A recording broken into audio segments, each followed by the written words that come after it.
Lamar Fike's Elvis video blog, Video 2.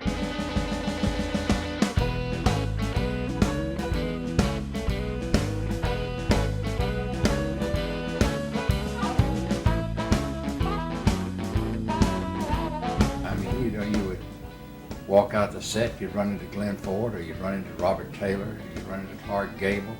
And for somebody who came out of Cleveland, Mississippi, and Memphis, to run into these people where you paid 12 cents to see them in a movie, I thought their heads were probably at least 8 feet tall and 5 feet wide. And when you see them walking up to you, it was hard to really grasp it. And, he would always get mad at me because I'd wander around and meet all these people. And I developed a lot of good friends. Yul Brynner and Glenn Ford, myself and the group. We've almost become part of mythology. We faded into mythology. Such an enormous, iconoclastic individual. It really has caused all this stuff to be of mythic proportions. And that's what makes it so fascinating, because it was so mythical. I mean, we didn't know from one minute to the next what we were going to do. I think it was like a fire drill all the time.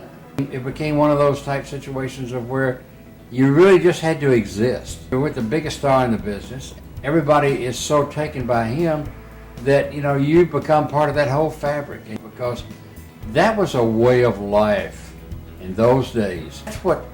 That's what I've tried to grasp in this book, and that's what I've tried to put together in this book. It's absolutely normal to us, but not to anybody else.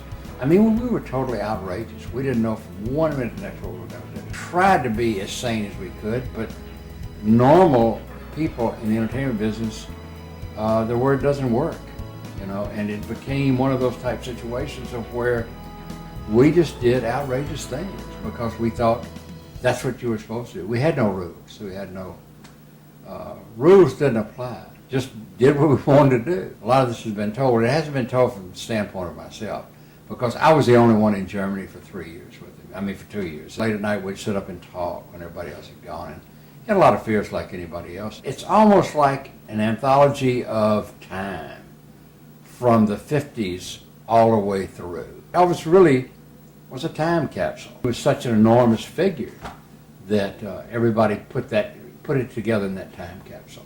And that's basically what it's about, but it's even more exciting than that, the book itself. It's got a lot of great funny things.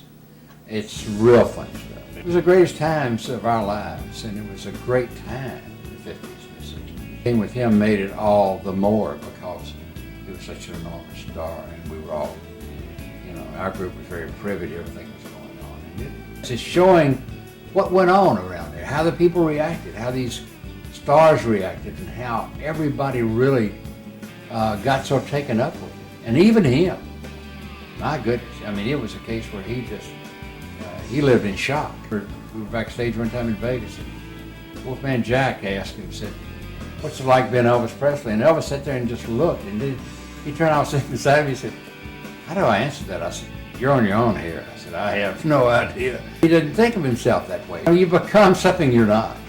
And it shows, the Hollywood back in the 50s. It's that fabric of that particular life